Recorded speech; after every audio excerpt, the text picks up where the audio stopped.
नमस्कार दोस्तों। एक समय था जब हमारा देश गुरुकुलों के लिए भी जाना जाता था। शिक्षा और संस्कार का ऐसा संयोजन था ये, जिसमें गुरु के घर में या यूं कहें गुरुकुल में उस जगह पे शिक्षक के साथ ही विद्यार्थियों को रहना होता था और वो अपने गुरु से संस्कार सीखते थे। उसमें योग, प्राणायाम, मल्लखंभ, शारीरिक मानसिक विकास के साथ वो आत्मनिर्भर बनते थे। लेकिन ब्रिटिश काल में योजनाबद्ध तरीके से इन गुरुकुलों को समाप्त कर दिया गया और वो आदर्श भी धीरे धीरे विलुप्त हो गए। लेकिन अब वापस वो बयार चल पड़ी है। धीरे धीरे वापस गुरुकुल खुलने लगे हैं। मुझे सौभाग्य मिला कुछ दिनों पहले देवभूमि उत्तराखंड जाने का। वहां मैंने कुछ गुरुकुल देखे। उसमें से एक गुरुकुल ने मेरा मन मोह लिया। मेरे को वास्तव में सच कहूं तो मुझे खुद को ऐसी प्रेरणा जो पहले से भी मैं सोच रहा था वो और मजबूत हो गई। मेरा भी मन है कि लोगों को पता चले कि ये गुरुकुल क्या कराते हैं। उसके लिए मैंने वहां पे उनसे आग्रह किया इस बारे में थोड़ा कैमरे पे बताने के लिए। तो आपको दिखाता हूं कि किस तरीके से यहाँ पे पोंधा का जो ये गुरुकुल है वो विद्यार्थियों को शिक्षा दे रहा है, जिसमें आधुनिक शिक्षा भी है, कंप्यूटर का ज्ञान भी वो ले रहे हैं और किस तरीके से वो शारीरिक मानसिक रूप से तैयार होके वो देश दुनिया में जहां भी जाएंगे खुशबू बिखेरेंगे। देखिए।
संविधा काट रहे यज्ञ में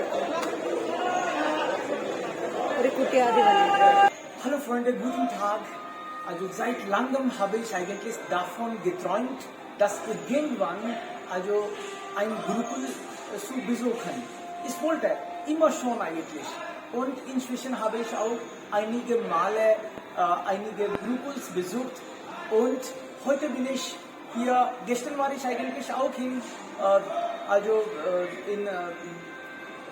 Rishikesh. Da habe ich auch ein Gurukul besucht. Und heute bin ich in Pontha und das ist wirklich großartig. Hier habe ich einige Schüler getroffen und er ist jetzt aus Maharashtra. Ja, er ist aus Maharashtra. Seit einem Jahr wohnt er hier in Pontha. Das ist eigentlich vielleicht 20 Kilometer weit weg von die größte Stadt von also Uttarakhand, ja, Dehradun. Und ganz neben Dehradun, also 20 Kilometer bei Dehradun, ist Pondha. Und die Schüler, sie heißen zum Beispiel Yash Brahmachari und dann andere Schüler gibt es hier ca. 250. Und sie sind wirklich so lebendige Menschen. Und ich habe mit vielen schon gesprochen. Und sie wollen eigentlich etwas anders machen. Und wohnen hier, sie lernen alles, also alltägliche Aufgaben. Das ist die Schule, hier sind die Unterrichte. Hier kommt man, also in der 6. Klasse, wenn man in der 6. Klasse hier kommt, dann er beobachtet für eine Woche und manchmal für einen Monat. Und sie geben nicht direkt so eine Schulassung, sie werden auch beobachten, ob der Schüler wirklich hier cool fühlt und wirklich so ein Leben führen will. Wenn er schwierig ist, nur traurig ist, nur also Heimweh hat, dann darf man hier nicht wohnen, leben. Aber wenn er glücklich ist und so ein Leben führen will, dann darf man hier weiter leben. Das kostet auch nicht viel und sie machen eigentlich richtige Arbeit, das vielleicht Indien heute braucht. Ich habe das Gefühl, dass irgendwann beginne ich auch mit so einer großartigen Schule, könnte man sagen. Ich bin wirklich überglücklich. Ich habe auch hier mit einem Professor getroffen und wenn man spricht, dann hat man das Gefühl, dass was sie eigentlich für die Gesellschaft machen wollen. Und ja, ich würde nur sagen, dass heute ich sehr hoch motiviert bin, dass endlich ich so ein Gurukul gefunden habe, so eine Schule, die ich irgendwann vielleicht führen will. Hoffentlich schaffe ich das. Vielen lieben Dank, Freunde. Ja, Dankeschön. Shivdev जी, ये जो गुरुकुल के बारे में थोड़ा सा हमको ये बताइए कि जैसे ये गुरुकुल जो है, ये गुरुकुल जो है ये मतलब बाकी बोर्डिंग स्कूल से अलग कैसे है? मैं आपको परिचित कराना चाहूँ अपने इस गुरुकुल पोंधा से, जो कि आर्ष शिक्षा को लेकर के चल रहा है। इसको क्योंकि आवासीय रूप से रहते हैं बच्चे यहाँ पर, और बोर्डिंग स्कूल में यदि देखा जाए तो वहाँ पर भी आवासीय रूप से रहते हैं। तो बाहर से यदि कोई सामान्य व्यक्ति देखेगा तो उसको यही ज्ञात होगा कि वो भी एक तरीके से बोर्डिंग स्कूल है और ये भी एक तरीके से बोर्डिंग स्कूल है। किंतु अंतर ये होता है कि वो जो बोर्डिंग स्कूल है वो केवल मात्र धनोपार्जन के साधन होते हैं, केवल मात्र उसमें अर्निंग करने के स्रोत होते हैं। यहाँ पर हमारा उद्देश्य ये होता है कि हम बच्चों को नाम मात्र शुल्क पर रख करके उनको हम भारतीयता से, उनके मानवीय मूल्यों से उनको परिचित कराते हैं और उसके साथ साथ हम उनको शिक्षा देकर के आगे लेकर चलते हैं और उसके साथ साथ उनको एक स्वरोजगार उनको प्रदान कराते हैं और कम से कम वो खुद मानव बने और मानव बन करके दूसरों को भी परिवर्तित करने का कार्य करें, भारतीय संस्कृति को आगे बढ़ाने का कार्य करें। इस तरीके से उन गुरुकुलों जो बोर्डिंग स्कूल हैं उनमें और इनमें यही अंतर होता है। वहाँ पे केवल मात्र आपको मोटी फीस ले ली जाएगी और आपको एक जो डायरेक्शन में जो शिक्षा पद्धति चल रही है उसी तरीके की शिक्षा पद्धति होगी। हमारे यहाँ पर उन शिक्षा पद्धति से हमने अपने पाठ्यक्रम को अलग से डिजाइन किया है। जैसे उनमें संस्कृत की पुस्तक केवल मात्र एक पुस्तक होती है, हमारे यहाँ संस्कृत की बहुत सारी पुस्तकें होती हैं, अंग्रेजी, मैथ, साइंस, इन विषयों के लिए हमारे पास एक एक पुस्तक होती है जो कि हम एनसीईआरटी से लेते हैं। या फिर जो भी हमें अच्छी पुस्तक लगती है कि भी हमें हिंदी में ये पुस्तक पढ़ानी चाहिए तो हम उस पुस्तक को कलेक्ट करके उनको संग्रहित करके एक पाठ्यक्रम डिजाइन किया और उसको हम अपने स्टेट गवर्नमेंट से या फिर अन्य विभिन्न जो बोर्ड हैं उनसे एफिलिएशन लेकर के फिर हम शिक्षा व्यवस्था को अपनी संचालित करते हैं। अभी हमारी शिक्षा व्यवस्था जो है वो हरियाणा बोर्ड से एफिलेटेड होकर के, और उत्तराखंड में ग्रेजुएशन की बात करें तो उत्तराखंड संस्कृत विश्वविद्यालय में हमारा एक अलग से ही एक पैनल बना हुआ है, उसमें अलग से ही हमारे को व्यवस्था दी गई कि ये विद्यार्थी इस पाठ्यक्रम को लेकर के संचालित होकर के पढ़ेंगे। ये एक डिफरेंट है। बस एक और सवाल है मेरा बस मात्र कि जैसे गुरुकुल चलाने में तो मतलब बहुत कठिनाइयाँ रहती होंगी, तो बस एक ये पक्ष और जानना था कि बहुत कम गुरुकुल हैं इस तरीके से जो वास्तव में जिनको गुरुकुल कह सकते हैं, तो मतलब क्या कारण है कि इतने ज्यादा लोग जुड़ नहीं पाते हैं? इसमें सबसे बड़ी बात ये होती है कि जब हम गुरुकुल को संचालित करते हैं तो उसमें सबसे बड़ा जो रोल होता है वो ये होता है कि चलाने वाला व्यक्ति उसकी समर्पित भाव कैसे है, क्या वो उस चीज को सही तरीके से संचालित कर पाएगा। जैसे कोई भी प्रकल्प है तो लोगों के अलग अलग प्रकल्पों के अलग अलग उद्देश्य होते हैं। तो लोगों के ज्यादातर प्रकल्पों के उद्देश्य होते हैं पैसा कमाना, और गुरुकुलों का उद्देश्य पैसा कमाना कभी नहीं रहा है। और गुरुकुलों की जो उद्देश्य है, गुरुकुलों का उद्देश्य है वो है शिक्षा को ज्यादा से ज्यादा तक लोगों को पहुंचाना और उनको एक सही मार्ग प्रशस्त करना। जो शिक्षा उनको क्या उनके भविष्य का निर्माण कराए, जो केवल मात्र पैसा का अर्जन नहीं कराए, केवल जिस विद्या को पढ़ने के बाद पैसा ना कमाए, साथ साथ अपना जीवन का निर्माण करें। तो ये एक पद्धति अपनाएं। तो उसमें क्या है, कार्यकर्ताओं की सबसे ज्यादा अभाव होता है। उनके अंदर ये संकल्प शक्ति होगी, जो विचारधारा होगी, और उसके साथ साथ क्या है कि अर्थ की भी आवश्यकता होती है। तो ऐसे संस्थानों को जो जन सामान्य है उन लोगों का ज्यादा सहयोग नहीं प्राप्त हो पाता। मल्टी कंपनियां हैं या बिजनेसमैन है, वो देखते हैं कि प्रॉफिट देखते हैं। वो यदि आपको सहयोग करेंगे तो वो ये सोचेंगे कि मैं यदि आपको 100 रुपए दे रहा हूँ तो मुझे 2 रुपए का तो कम से कम मुझे प्रॉफिट हो, तभी वो यहाँ पे सहयोग करना चाहेंगे। किंतु गुरुकुलों में क्या है, उनको उस तरीके का कुछ प्राप्त उपलब्धि नहीं हो पाती। तो जन सामान्य जितना हमें सहयोग कर पाते हैं उस तरीके से सहयोग से संचालित होता है। तो इसलिए गुरुकुलों में जो सहयोग की भावना है वो कम है, और जितने संचालित हो पा रहे हैं वो लोगों के सहयोग से संचालित हो रहे हैं। धन्यवाद।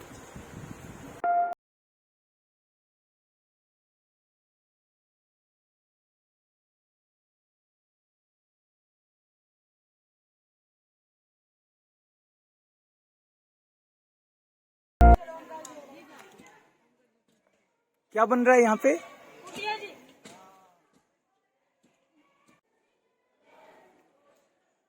अभी मैं यश ब्रह्मचारी के साथ में हूँ।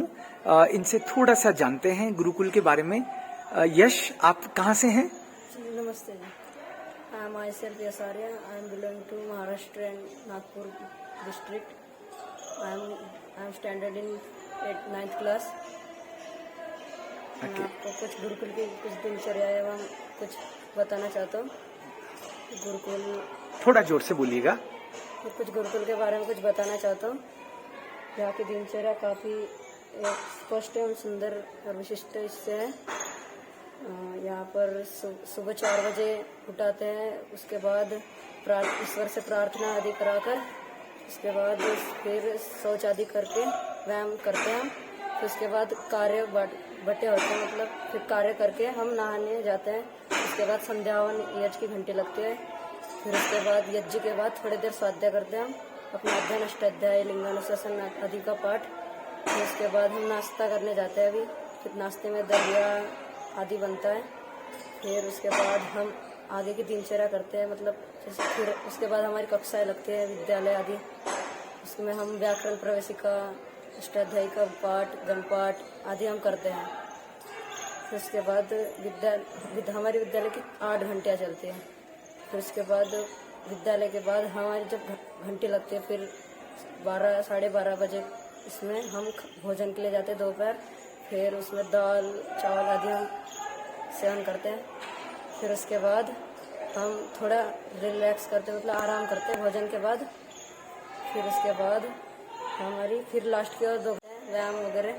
अभी ये जो चल रहा है, ये क्या चल रहा है बैकग्राउंड? ये तो अभी स्तूप आदि, कलरी, तलवार आदि मतलब उत्सव में कराएंगे। ओके, नमस्ते। नमस्ते।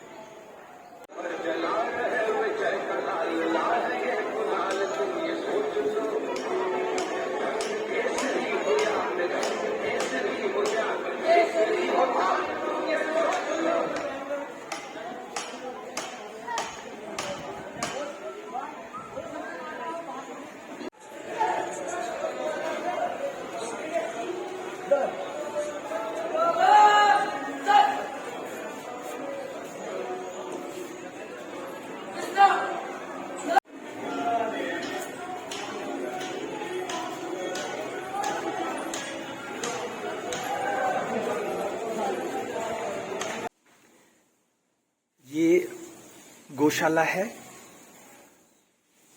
गुरुकुल की गौशाला। कुछ गायें अभी यहाँ हैं। और कितनी गायें हैं यहाँ? 30 और 32। अच्छा। और कुछ गायें अभी चरने के लिए गई हैं, बाहर गई हैं। ओके, अरे वाह। और आपको भी दूध निकालना आता है? अच्छा, अरे वाह। तो गौ सेवा और दूध निकालना और ये सारी चीजें आप लोग सीखते हो यहाँ पे? अरे बहुत बढ़िया। और इन्हीं का दूध फिर आपको मिलता है। बहुत सुंदर। ये सब गाय दूध देती है।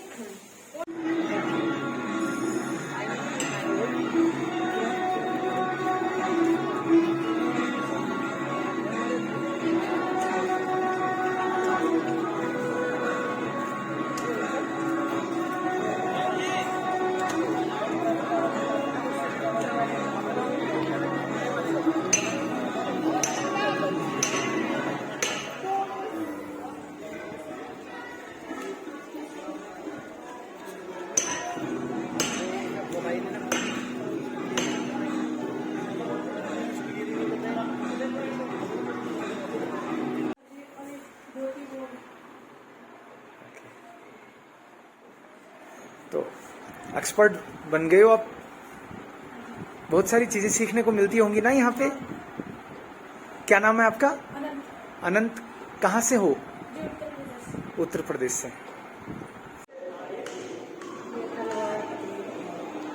कबड्डी, तलवारबाजी, ये जो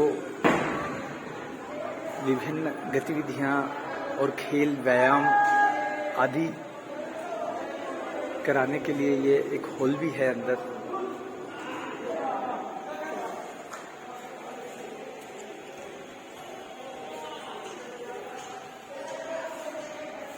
ये तलवारें हैं।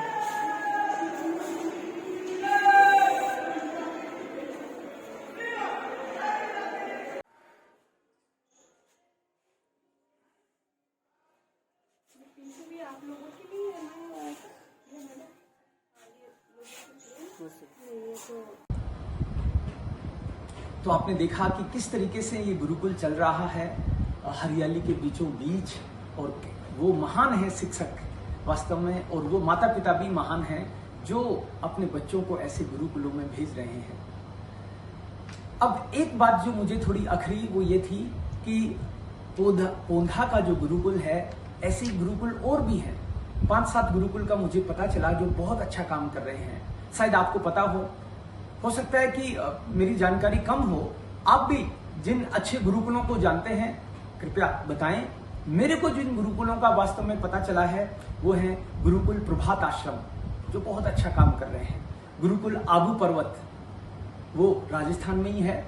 और गुरुकुल चोटीपुरा बहुत अच्छा काम कर रहा है। गुरुकुल शिवगंज सिरोही, ये ऐसे गुरुकुल हैं जो वास्तव में हमारे जो पुराने समय का जो गुरुकुल चलता था, जो चलते थे, उनकी छवि हमारे जो भी जहन में है उसके साकार रूप हैं ये। इसी तरीके से और गुरुकुल भी आएंगे। हालांकि ये कोई पैसा कमाने का मामला नहीं है, इसलिए लोग अट्रैक्ट भी नहीं होते। जो लोग कोचिंग चलाना चाहते हैं, ऑफ कोर्स वो इस तरह के गुरुकुलों में जहाँ पैसा कमाया नहीं जाता, पैसा लगता है, उससे बचने की कोशिश करते हैं। लेकिन मैं आप लोगों से, समाज से आग्रह करता हूं कि जो ऐसे गुरुकुल हैं आप वहां जाइए, पता करिए किस तरह से वो काम कर रहे हैं, और जो हो सके मदद करनी चाहिए। ये कई बार जो लोग अपने आप काम करते हैं वो पैसा मांगने नहीं आते, लेकिन हमारी समाज की ये शायद ड्यूटी बनती है कि हम उनको संभालें और उनके प्रति मदद का भाव रखें, अपने बच्चों को वहाँ भेजें। सच कहूँ तो मैंने भी काफ़ी सालों से मन में एक सपना पाल रखा है, और अगले 2-5 सालों में ऐसे ही आप लोगों का, समाज का आशीर्वाद बना रहा, भगवान का आशीर्वाद बना रहा, तो ऐसे ही किसी गांव में आसपास, जयपुर के आसपास एक गुरुकुल शुरू करना चाहूँगा। धन्यवाद, नमस्कार।